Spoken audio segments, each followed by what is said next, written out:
everything you need to make your very own podcast all in one convenient place. And best of all, Anchor is totally free. Yes, I said it, Free, free. So what are you waiting for? Your voice needs to be heard. Download the Anchor app or go to anchor.fm to get started today.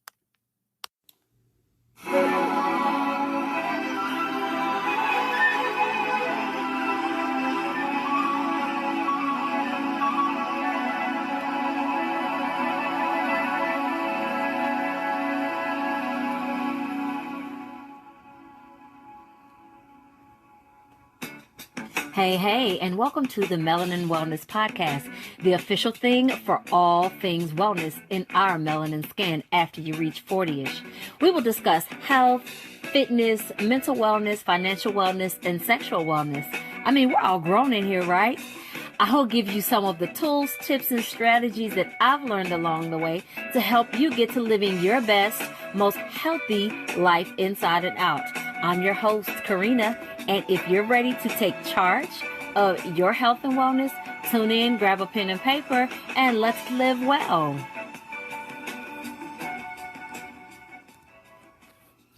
Hey, family, welcome.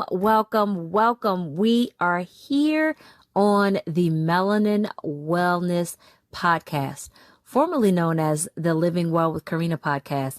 Now, before you go in about the name change, please understand it was not done haphazardly, right? Or without careful consideration.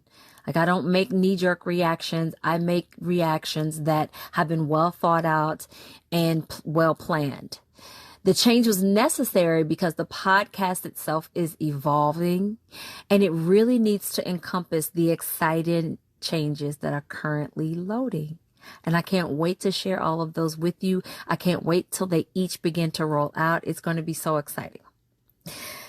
So now, with that out of the way, let's get in our 30 seconds of gratitude. Y'all know how we do over here, right? I am grateful for divine timing because it always puts me exactly where I need to be when I need to be there. I am grateful for community because it lifts me up during times of uncertainty.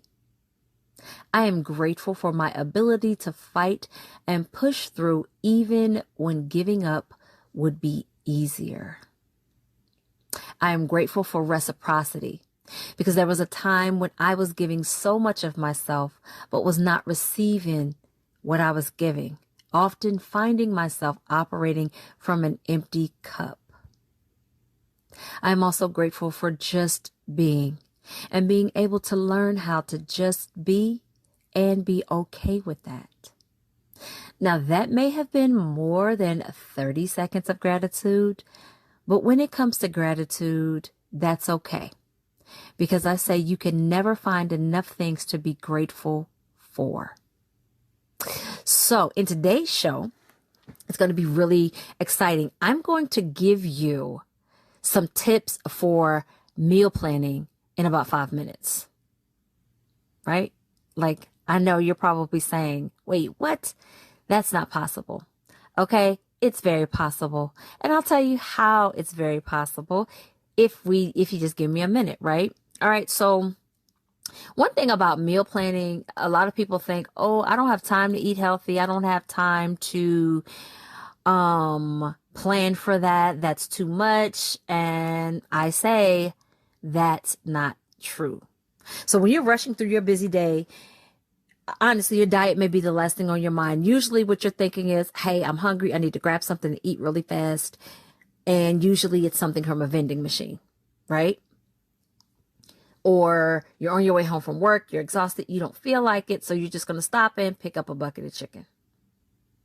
Okay, so let's start at the top. One of the things that I do that helps me to meal prep super fast. I have a family of 6 for anybody who didn't know. And we are always on the go because our children are athletes and we're always on the go, especially since restrictions have been lifted and we're going back out into the world. We are all over the place. We've got kids that run track. We've got kids that do weightlifting. We've got kids that do boxing. We've got kids that play musical instruments. So we are literally all over the place most times. So one of the ways that I get into it is I deal with the logistics of meal planning. So number one, I schedule by the week. So unless you have a personal chef, which I don't, I schedule by the week. So what I do is the first thing I do is I sit down, I write down a menu. I literally write down my menu first, right? So then once I write down that menu, I then break it down by ingredients required for each meal, right? Okay, then after I do that, I go into my pantry and I start looking around to see what I already have, right? So that way, I mark off things I don't need because I already have so that I don't overbuy and contribute to food waste. And it causes me to be able to cook in batches and make fewer trips to the supermarket. That's how I meal plan in about 5 minutes, right? All right. So another thing you can do is you can divide up your servings. So for example, if you are trying to lose some weight, get a handle on your calories, on how many calories you actually need for your personal circumstance, right? There's a whole formula to that. And,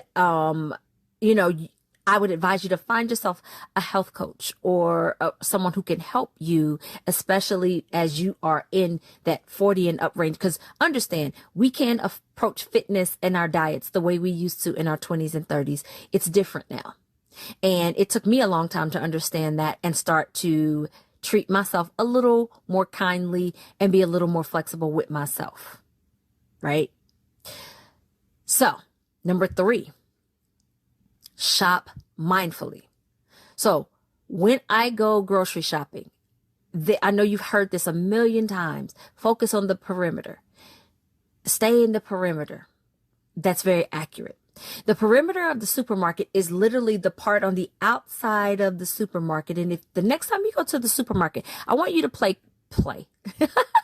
pay close attention to where specific things are. Typically on the perimeter of your supermarket will be your fresh fruit and vegetables. Then you may have a meat section or chicken, fish, and then you're going to have your dairy. A lot of times those things are on the perimeter of your supermarket. Even breads may be on your perimeters. So when you focus on the perimeter, you're more likely to find those fresh whole foods instead of your tempting favorite treats, which are candy and chips. And especially don't go in there hungry, right? Okay. So if you want to add a little flavor to that tip, visit your local farmers markets and ethnic stores and experiment with exotic ingredients that are going to add some flavor and flair to your plate. Because listen, nobody wants a boring meal. Okay. I know I don't. And nobody wants to keep eating the same thing over and over again. You can change chicken up so many different ways to where it won't taste like chicken over and over again. You just got to get a little creative.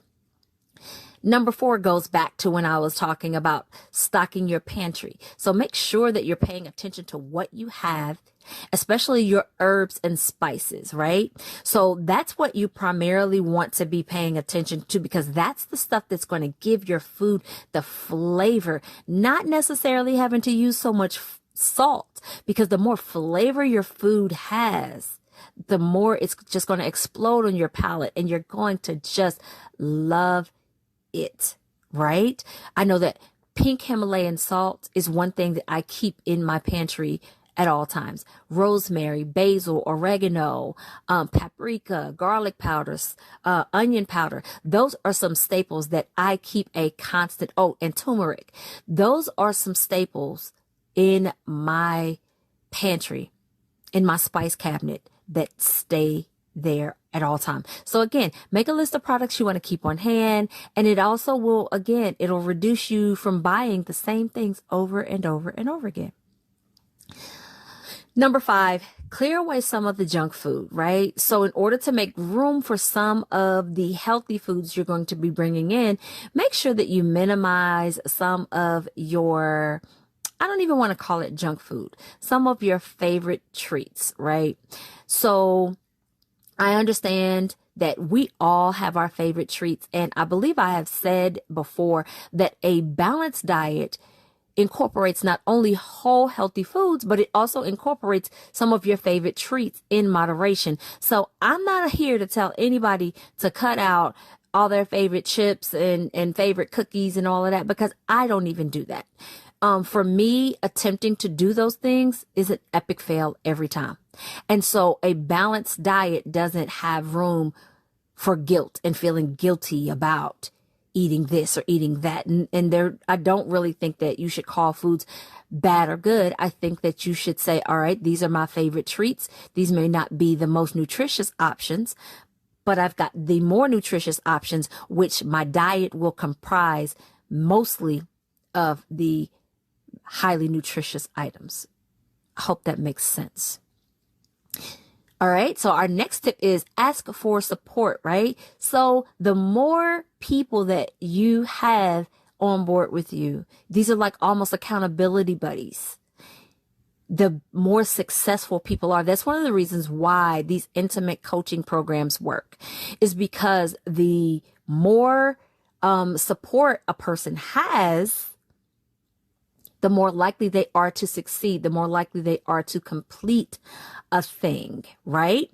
So that's why I think the statistic, I think the statistic is something around 20% more, I need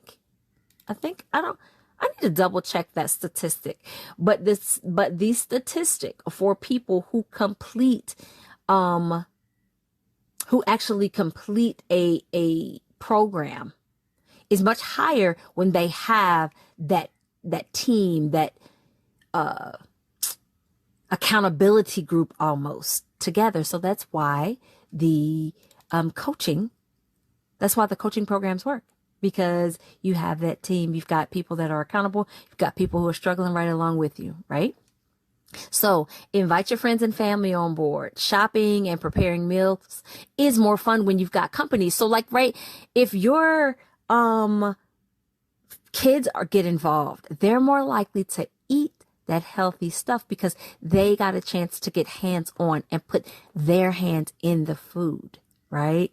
And it's also a wonderful bonding experience. It at our age, it could be our grandkids and our significant others or our best girlfriends. You could have a meal-in night where you guys are cooking your favorite meals and trying something new together that's on the healthier side.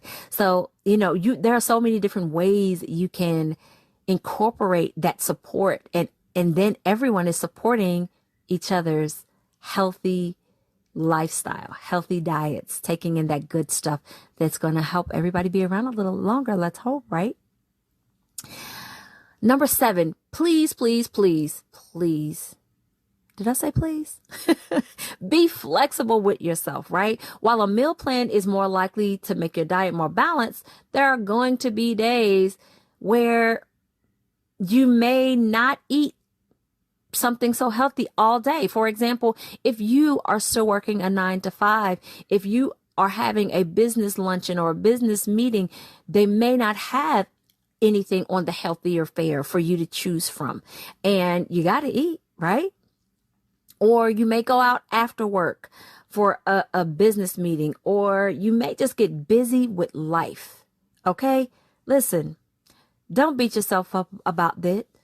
Congratulate yourself for making sound choices most of the time and keep that thing pushing. Okay? Nobody has time for beating ourselves up. Okay? Listen, we ain't got time for that.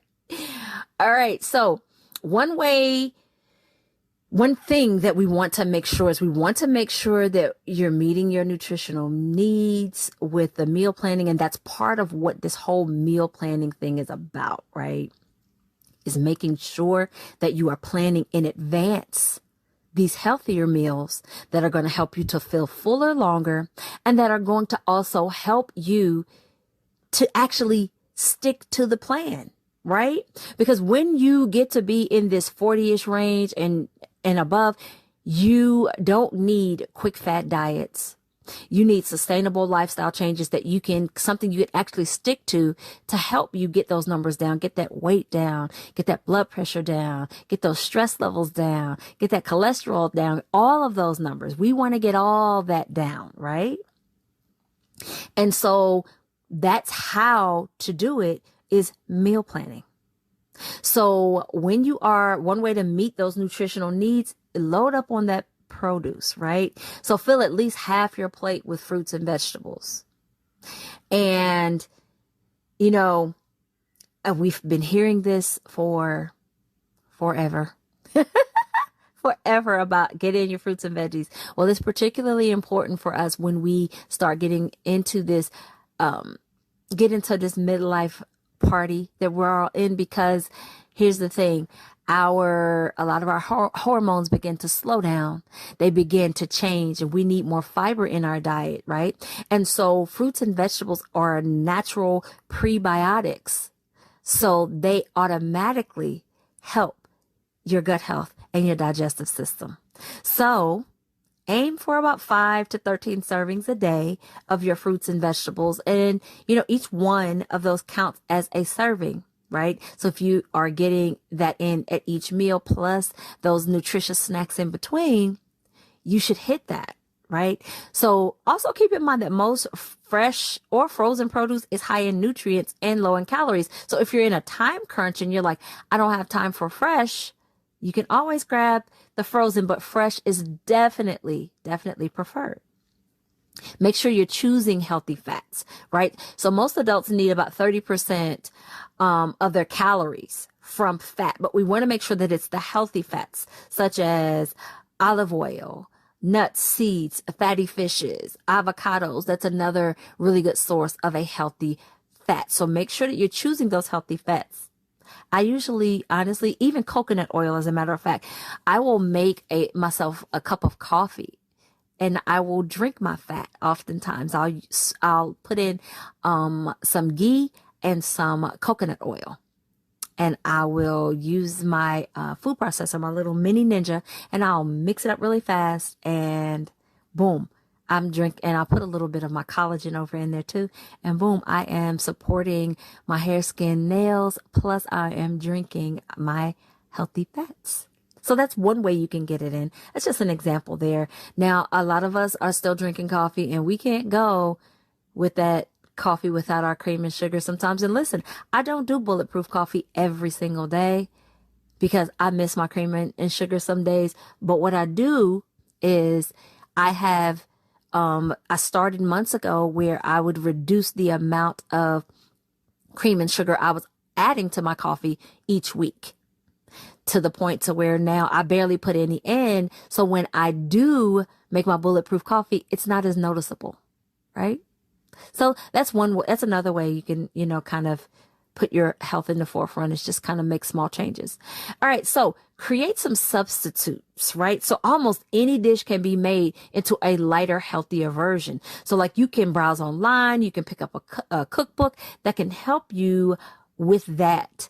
And I've done it a million times. In fact, I'm working on a cookbook for my membership program because I have learned how to make so many delicious recipes with substitutes they are really good. If I can get the kids to eat it, I'm sure it'll probably taste really good to adults too. So, but go online. I'll try to remember to leave some resources some links in the description box of this episode so that you can click on some links to get some ideas of places that you can go, some of the better websites that have some good substitutions on how to make some of your favorite recipes healthier. Number 4, carry some snacks. Listen, snacks are a huge part of your meal plan, right? I've heard some people talk about, I don't do the snacks in between. And listen, that may be, it may work for them, but understand that everyone is different. And technically, you should be snacking in between simply because it prevents those spikes in your blood sugar. So if you eat those snacks in that morning snack and that afternoon snack, you're not going to have these wild fluctuations, and you're not going to have these food cravings, and you're not going to have the afternoon dumps, and where you are just like, oh my gosh, I'm so out of energy, I can't keep pushing, right? You can portion them though, because that's something that I do. What I do is I buy containers, and I buy these small Ziploc bags, and I portion control my snacks to ensure that I'm not overeating on the snacks, not just, especially if it's something I really, really love, right? So keep a jar of peanut butter if you're not allergic. There's almond butter. There's another one out there. I forgot what it's called, but there are plenty of, snacks like that you can keep. Whole grain cereals, fruit, nuts and seeds are always, a non-perishable item that you can carry with you as a snack to keep with you. And I keep them in my purse. Like I will drop a small pack of pre-portioned nuts or seeds inside my bag, so that if I'm ever out somewhere and I feel hungry, I know that I could always reach in my bag and grab something that's going to be healthier than those chips that I want so desperately, or those French fries that are calling my name. Especially if I've got a goal in mind, I try to keep myself more mindful of that.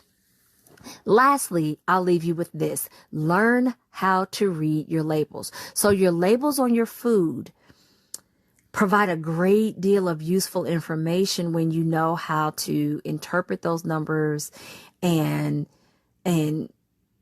those percentages, so that you are being more mindful about your amounts of sodium and your amounts of minerals and fiber and vitamins and calories that you're going to be consuming when you add this food with that food. And so again, if you are, as I stated before, if you are trying to lose weight, you're going to be paying attention to how many calories you have. And so that is one of the things that I always put in a recipe when I give out a recipe to anybody, when I put one on my blog or even in the membership group.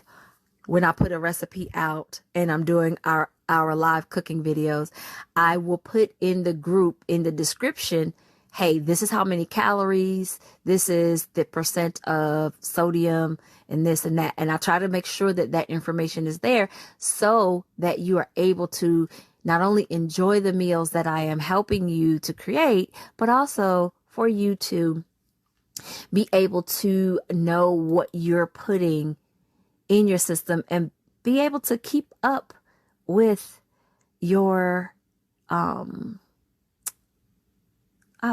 totally lost my train of thought. I hate when that happens. See, this is what happens. This is exactly what happens. Better be able to keep up with your calories and to ensure that you're staying within your desired caloric, tally for each day. Now, guys, I hope that, obviously I know the episode was more than 5 minutes, but if you take these tips and put them into play, you will be able to meal plan effectively, healthy meal plan effectively within about 5 minutes. It might take you a little bit longer when you first start, but I've been doing this for a really, really long time. So that's one of the reasons why it's very easy for me to like hop in super duper fast and get it done that quickly. But you can get it done in roughly 5 to 10 minutes. I hope that this episode was so helpful to you. I hope you continue to come back. I'm so grateful for you for tuning in, and thank you so much for riding with me through this change in season. I can't tell you enough how thankful I am for all of you and your messages of support. I thank you for all the inquiries, and I just thank you for everything, right? So I do have a a current offer. If you guys are interested, you can set up a 30-minute wellness call with me, a wellness strategy call. So I will leave that link in the description box so that if you feel like, hey, I need a little bit of extra help, I need a little coaching along the way, I would really love to see if this is something that I would want to move forward with. And if she can help me, then I will leave that link and you can hop on my calendar and we can chat and see if this is something that is going to be helpful for you. Also, if you would just like to connect and get some of my free resources, please feel free to find me on Instagram at Cori, OHMS.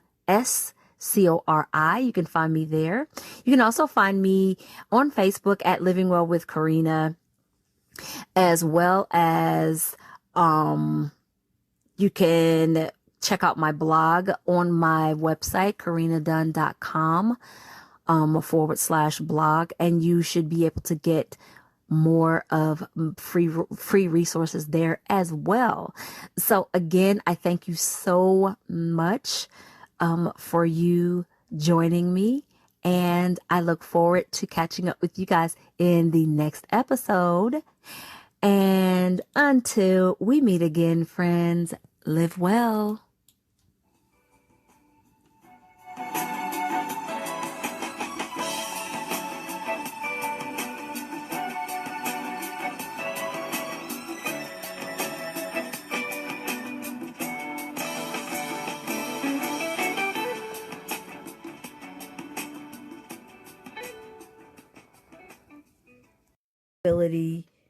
To what we were doing, even if we felt competent in doing certain exercises, it kind of boosted our energy outputs, aka